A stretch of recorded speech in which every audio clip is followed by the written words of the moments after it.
Bonjour, alors une vidéo sur la double peine que subissent les gens qui souffrent de dépression.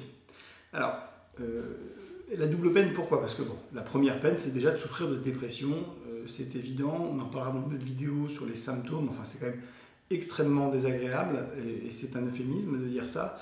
Donc ça, je pense que cette première peine, elle est évidente pour tout le monde. Alors la deuxième peine, elle est un peu moins évidente, même si vous allez voir qu'elle va vous parler.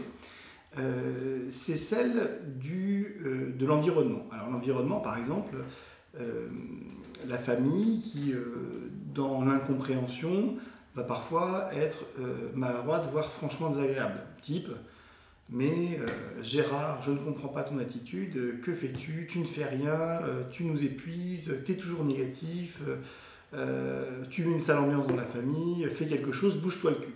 Bon. Donc ça, c'est un exemple de ce que subissent les gens déprimés, cette double peine, cette deuxième peine en plus de la première peine qui est la dépression, qui est celle de la culpabilisation de l'entourage. Alors sachant que les gens déprimés ont souvent déjà une première dose de culpabilité qui vient déjà d'eux-mêmes, hein, c'est je suis incapable, je ne m'en sors pas, je suis nul, etc. Ce qui est l'écrasante majorité du temps complètement faux.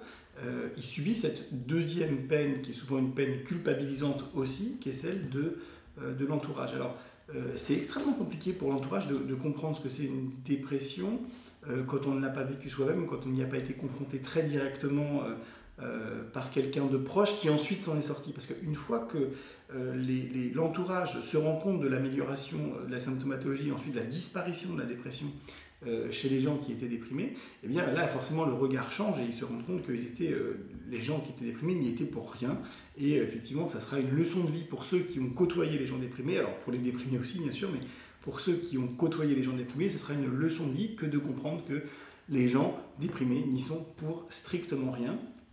La dépression, ça crée un trouble du jugement chez la personne qui en souffre, c'est-à-dire qu'elle est incapable de se rendre compte que ce qu'elle voit a un côté positif et un côté négatif. Elle ne voit que le côté négatif, c'est-à-dire que si je lui demande de quelle couleur est ce petit gobelet porte-crayon, eh bien on me dira qu'il est noir. Alors évidemment, c'est une image, hein, tout le monde sait qu'il est blanc, mais ils ont une sorte de filtre négatif devant les yeux, ils voient tout en noir. Ils voient tout en noir, tout est négatif.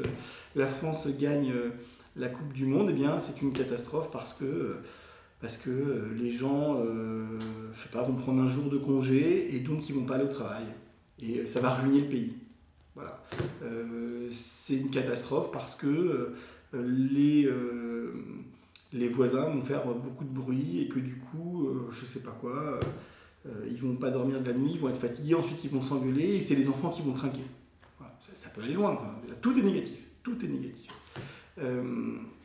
Donc cette double peine de la dépression, cette première peine qui est imposée par la maladie en elle-même, et on reviendra sur cette maladie dans une autre vidéo, et cette deuxième peine, celle de l'entourage, hein, la stigmatisation sociale, familiale, professionnelle, mais bouge-toi les fesses, t'es moins efficace qu'avant, qu'est-ce qui t'arrive en ce moment, t'es lent, tu fais des fautes, tu fais des erreurs au boulot.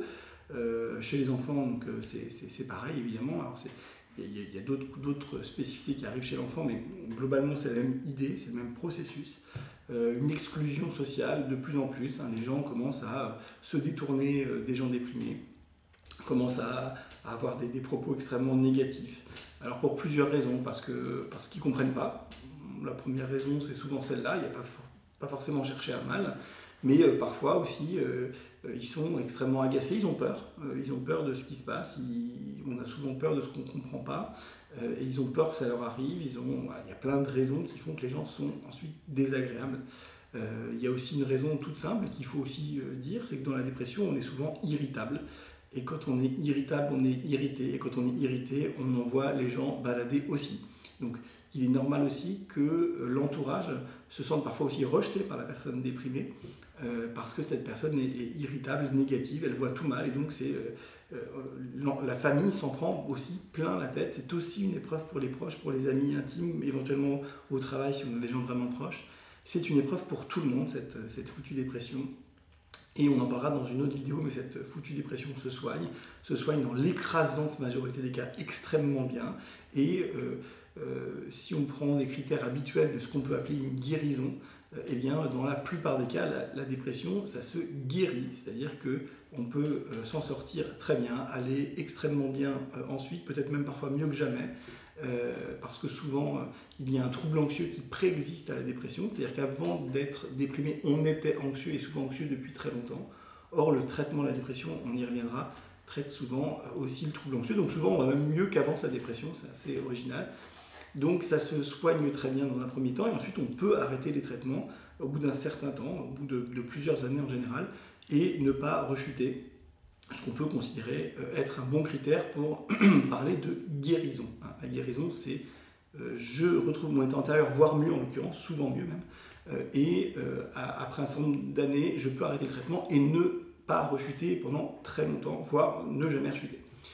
Voilà, donc cette double peine de la dépression, prenez en compte cet aspect-là, essayez d'être sensible à ça si vous avez des gens autour de vous qui sont déprimés, et on parlera dans une autre vidéo sur comment aussi se comporter vis-à-vis de gens qui souffrent de dépression. Je vous dis à très bientôt.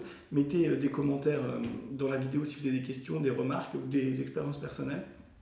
N'hésitez pas à vous abonner, mettez la petite cloche pour être notifié des prochaines vidéos, parce que si vous êtes uniquement abonné, vous n'aurez pas forcément l'information qu'il y a une nouvelle vidéo. Donc mettez la petite cloche pour être informé dès qu'il y a une nouvelle vidéo qui sort.